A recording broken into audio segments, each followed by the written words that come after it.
რეჟიმის სასამართლო აგრძელებს პოლიტპატიმრების საქმეების განხილვას. თბილისის საქალაქო სასამართლოში პროევროპულ აქციებზე დაკავებული 11 პირის პროცესი უნდა დაიწყოს. ესენი არიან ანდრო ჭიჭინაძე, ონისე ცხადაძე, ჯანო არჩაია, რუსლან სივაკოვი, ლუკა ჯაბოა, გურამ მირცხულავა, ვალერი თეთრაშვილი, გიორგი ერიშვილი, ირაკლი ქერაშვილი, რევაზ კიკნაძე, სერგეი კუხარჩუკი. დღეს დაცვის მხარემ შესავალი სიტყვა უნდა წარმოთქვას.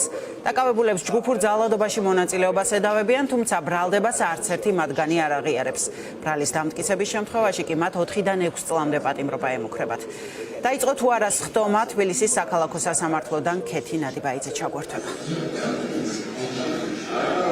რამდენიმე წუთის წინ გაიხსნა სხდომა დაცვის მხარის, ანუ ბრალდებულების ადვოკატების შესავალი სიტყვებით თითოეულ მათგანს ექნება დღეს შესაძლებლობა, რომ მიმართოს სასამართლოს ამ საქმესთან დაკავშირებით და ისაუბროს საკუთარ პოზიციაზე. მათ შორის ამის შესაძლებლობა ექნება თავად ბრალდებულებსაც.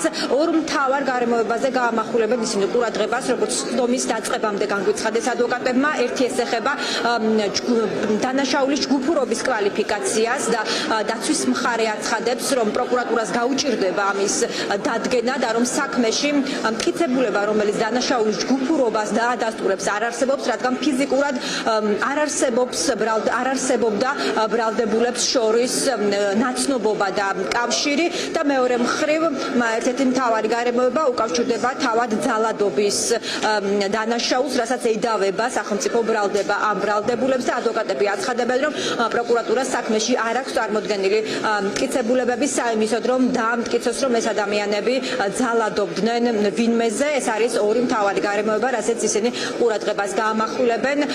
ამ წუთებში ერთ-ერთი ბრალდებულის ადვოკატი, კერძოდ ანდრო ჭიჭინაძის ადვოკატი მიმართავს სასამართლოს და საუბრობს ამ საქმესთან მიმართებაში. ამის შემდეგ უკვე ყველა ადვოკატს სათითაოდ მიეცემა ამის შესაძლებლობა და ველოდებით, რომ ბრალდებულებიც ისარგებლებენ სიტყვის უფლებით და დღეს მიმართავენ სასამართლოს.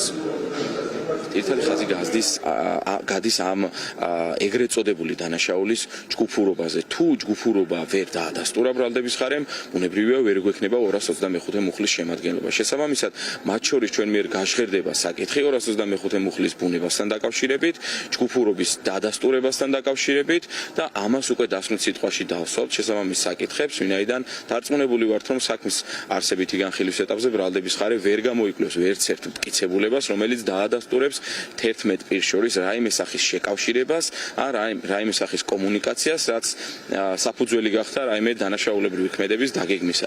ჯგუფური ძალადობა, ზოგადად ძალადობა და ძალადობრივი მოქმედება არ ჩანს, არა მარტო ანდრო ჭიჭინაძის, არამედ სხვა სინდისის პატიმრების მოქმედებაში. აქედან გამომდინარე, მთლიანად ეს ყველა საფუძველი ქმნის იმის ვარაუდს, რომ საზოგადოებას დაწმუნდეს უკვე ისევ როგორც სასამართლო, რომ მხოლოდ ერთ ზაფით პოლიტიკური მოტივაციით არის შეკერილი ეს საქმე. ჩვენი შუამდგომლობა იქნება იმავე შინაარსის, როგორც იყო გასულ შემთხვევაში, ეს იქნება ყოველგვარი სხვა შემზღუდავი ღონისძიების გარეშე გათავისუფლებას ანდრო ჭიჭინაძის სასამართლო დარბაზიდან, თუმცა მაინც სასამართლოს დაუტოვებთ ლავირების საშუალებას, ეს არ იქნება მოთხოვნის სახით, თუმცა ვეთქვით, რომ ალტერნატივის სახით მას შეუძლია გამოიყენოს კიდევ იმ მოდენობით რაოდენობასაც საჭირო ჩათვლით და ჩვენ ამას დავუყოვებთ.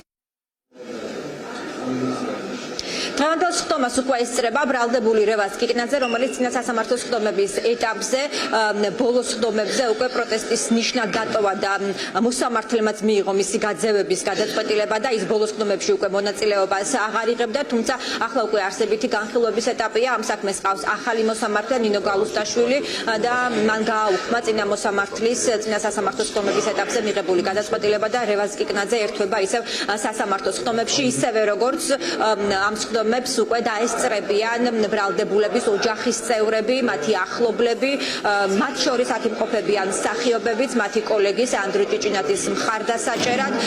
უჭირთ პროგნოზის გაკეთება ამ პროცესთან დაკავშირებით, მათ შორის ოჯახის წევრებს, რომლებსაც ნაწილიც ამბობს, რომ მათ სასამართლოს იმედი არ აქვს, თუმცა მეორე ნაწილი გამომდინარე იქიდან, რომ ამ საქმეს ყავს ახალი მოსამართლე, ჯერჯერობით პროგნოზს ვერ აკეთებს. ამათი მოლოდინა იმედი არავისიარ მაქვს, იმედი მაქვს ჩვენი ახალგაზრდების, ჩვენმა ბრძოლამ უნდა გამოიღოს შედეგი და ჩვენ უნდა ავაშენოთ სამართლიანი ქვეყანა, სადაც იქნება სამართალი, სადაც იქნება სასამართლო თავისუფალი და ყველა უნდა ვაკეთოს ჩვენი საქმე. წინა პროცესების მაგალითები გვაქვს, სადაც სამართლიანობასთან საერთო არაფერი არ ყოფილა, ამიტომ არ ვიცი, ვერ გეტყვით. წინასწარ პროგნოზის გაკეთება ჩვენ შემთხვევაში ჯერჯერობით შეუძლებელია. ერთადერთი სამართლიანი გადაწყვეტილება ჩემის აზრით იქნება ის, რომ ბრალდება მოუხსნა. დაახლოებით 9 საათის წინ დაიწყო სხდომა, მედია იღებს ამ სხდომას და როგორ განვითარდება პროცესზე მოვლენები, როგორი იქნება შესავალი სიტყვები ადვოკატების, ასევე ბრალდებულების, ამას შემდეგ გამოშვებებში მაყურებელი ნახავს.